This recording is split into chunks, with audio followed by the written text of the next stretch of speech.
the rights of citizens on both sides of the channel to be protected, and we want to preserve peace on the island of Ireland. These are things any responsible politician should care about. The European Union and the United Kingdom have a joint responsibility. We have a deal on the table which does exactly do this. The withdrawal agreement that the European Union and the government of the United Kingdom agreed on has in fact been on the table for 105 days now. The European Union is ready and our ratification process is ongoing. I have no doubt that it can be concluded on time. However, as we all know, the ratification has been more difficult on the UK side. This is why the Commission's chief negotiator Michel Barnier and I personally have been working extremely hard over the past months to provide the additional reassurances the Prime Minister needs to help her get the deal over the finishing line. Before the first meaningful vote in January, to get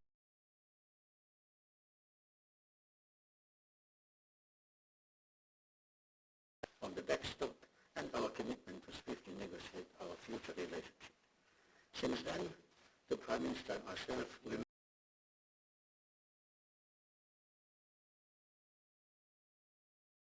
including in the desert of Egypt, by the way. We tasked our negotiation teams to explore additional guarantees and clarifications related to the backstop, alternative arrangements to ensure the absence of a hard border on the island of Ireland, and additions or changes to the political declaration related to the future relationship that could be helpful to all of us. Michel Barnier met 4 times into the future relationship that could be helpful to all of us. Michel Barnier met 4 times in the space of 1 month with the UK's negotiator Steve Barclay and the Attorney General. You have spared no energy, time or commitment to clarify, reassure or explain what the withdrawal agreement is and what it is not. We left no stone unturned. Our mind has always been open, our work always creative, and our hand has always been outstretched. It is in this spirit that today the Prime Minister and I have agreed on a joint, legally binding instrument relating to the withdrawal agreement. This instrument provides meaningful clarifications and legal guarantees on the nature of the backstop. The backstop is an insurance policy, nothing more, nothing less. The intention is not for it to be used, like in every insurance policy. And if it were ever to be used, it will never be a trap. If either side were to act in bad faith, there is a legal way for the other party to exit. The instrument which sets out these details has legal force, while fully respecting the guidelines of the European Council, the guidelines the European Council has unanimously agreed. It complements the withdrawal agreement without reopening. My team and I have been in constant contact with our Irish friends over the past days and over the last hours. The Taoiseach would be prepared to back this approach in the interest of an overall deal. I have just informed the President of the European Council this evening and asked him to recommend that the European Council endorses this joint instrument, subject to a prior positive vote in the House of Commons on the withdrawal agreement. In politics, sometimes you get a second chance. It is what we do with this second chance that counts, because there will be no third chance. There will be no further interpretation of the interpretations and no further assurances on the reassurances if the winning vote fails tomorrow. Let us be crystal clear about the choice. It is this deal or Brexit might not happen at all. Faced with this stark reality, members of the House of Commons have a deep responsibility and a fundamental choice to make. I was following day after day, sometimes minute after minute, the debates in the House of Commons. Interesting debates, and all the views which were expressed in the debate have to be respected. I am convinced that the members of the House are patriots, and rightly so, but I'm as convinced that the members of the House we want to have a good future relationship with the European Union. If the withdrawal agreement gets the backing of the House, the European Union is ready to immediately begin preparations on our future relationship. The European Commission's negotiation team is in place. Our tireless and extremely skilled chief negotiator, Michel Barnier, will be at the head of this team. We are ready. The United Kingdom may be leaving our Union, but it will not be leaving our hearts and minds. We are bound together by common history and geography. Our personal ties, friendships, relationships run deep, and this will never change. It is with this in mind that I hope and I trust that today's meaningful legal assurances will be meaningful enough for the meaningful vote tomorrow. Let's now bring this withdrawal to a good end. We owe it to history. Wir haben lange verhandelt, schwierige Verhandlungen. Wir sind meterweise, manchmal auch millimeterweise aufeinander zugegangen. Ich bin fest davon überzeugt, dass die Vereinbarung, die wir heute getroffen haben, der einzig gangbare Weg ist. Depuis mars 2017, nous avons négocié d'arrache-pied pour trouver l'accord que nous avons trouvé aujourd'hui. Mais il reste que c'est un jour triste pour l'Union européenne. Mais en démocratie, il faut respecter les choix du peuple. L'accord d'aujourd'hui est le seul possible. Thank you. Prime Minister. Thank you. Last November, after 2 years of hard-fought negotiations, I agreed a Brexit deal with the EU that I passionately believe delivers on the decision taken by the British people to leave the European Union. Over the last 4 months, I have made the case for that deal in Westminster and across the UK. I stand by what that deal achieves for my country. It means we regain control of our laws by ending the jurisdiction of the European Court of Justice in the UK, regain control of our borders by ending free movement, regain control of our money by ending vast annual payments to the EU, the end of the common agricultural policy and the common fisheries policy for British farmers and fishermen, an independent trade policy. And the deal sets us on course for a good future relationship with our friends and allies in the EU. A close economic partnership that is good for business.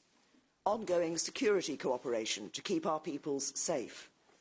The deal honours the referendum result and is good for both the UK and the EU. But there was a clear concern in Parliament over one issue in particular, the Northern Ireland backstop. Having an insurance policy to guarantee that there will never be a hard border in Northern Ireland is absolutely right. It honours the UK's solemn commitments in the Belfast Good Friday Agreement. But if we ever have to use that insurance policy, it cannot become a permanent arrangement, and it is not the template for our future relationship. The deal that MPs voted on in January was not strong enough in making that clear, and legally binding changes were needed to set that right. Today, we have agreed them. First, a joint instrument with comparable legal weight to the Withdrawal Agreement will guarantee that the EU cannot act with the intent of applying the backstop indefinitely. If they do, it can be challenged through arbitration, and if they are found to be in breach, the UK can suspend the backstop. The joint instrument also gives a legal commitment that whatever replaces the backstop does not need to replicate it. And it entrenches in legally binding form the commitments made in the exchange of letters with Presidents Tusk and Juncker in January. Second, the UK and the EU have made a joint statement in relation to the political declaration. It sets out a number of commitments to enhance and expedite the process of negotiating and bringing into force the future relationship.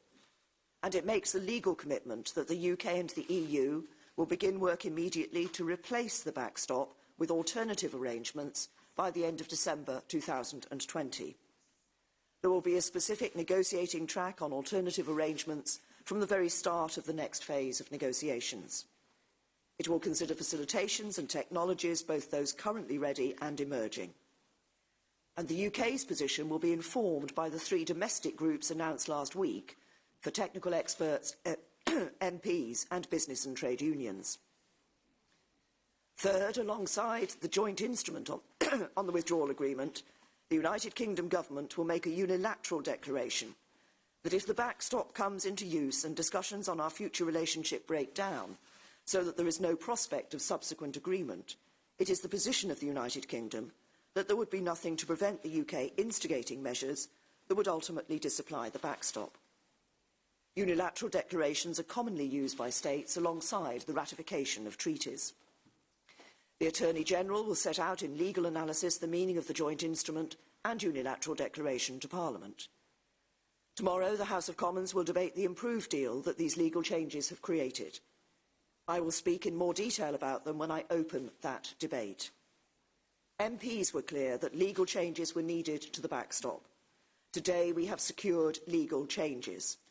Now is the time to come together to back this improved Brexit deal and to deliver on the instruction of the British people. We have time for a few questions. Adam first. Right. Thanks very much. Adam Fleming from the BBC. Prime Minister, have you secured a time limit to the backstop or a unilateral exit mechanism from the backstop? And President Juncker, does any of this change the contents of the deal at all? What we have secured, as I said, is legally binding changes, which is exactly what Parliament asked us to secure. And what we have secured is very clearly that the backstop cannot be indefinite, cannot become permanent. It is only temporary, if it is the case that we were ever to get into the backstop.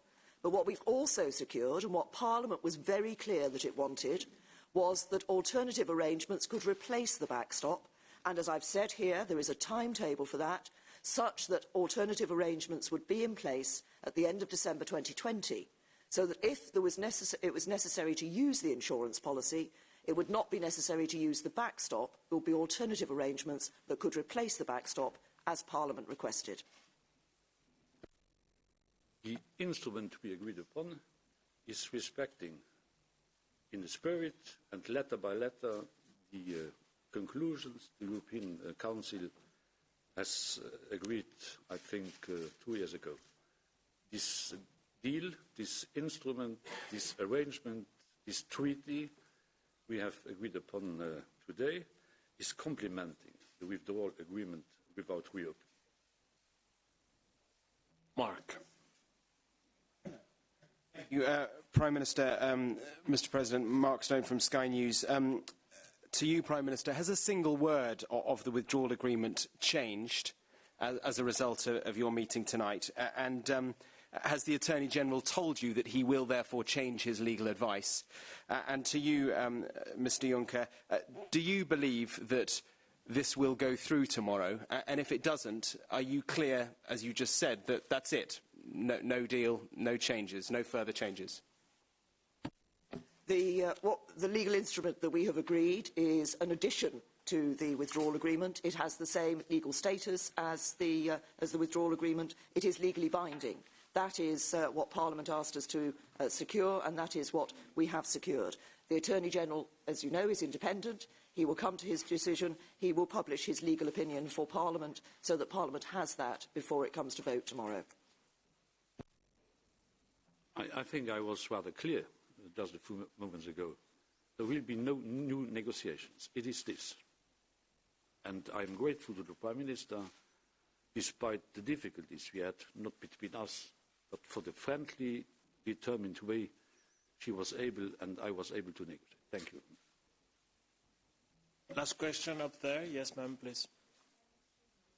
What are the implications of the unilateral withdrawal mechanism on the backstop? As in, can the UK decide that it no longer wants to be a part of the backstop? Does it diminish the backstop in any way? Is the backstop still legally operable as interpreted before?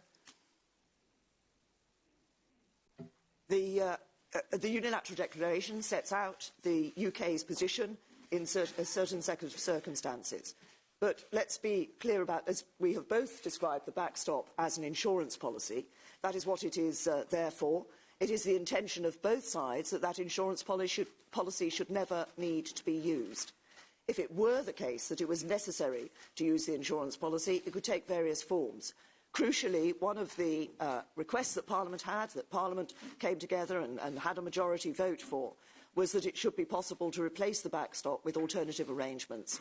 We have secured within this a very clear timetable that enables the backstop, as defined currently, to be replaced with alternative arrangements. But the intent of both sides is very clear.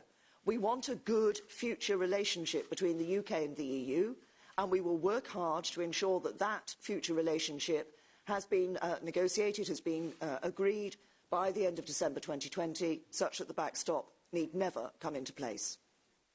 This concludes our press conference. Thank you all. Good night.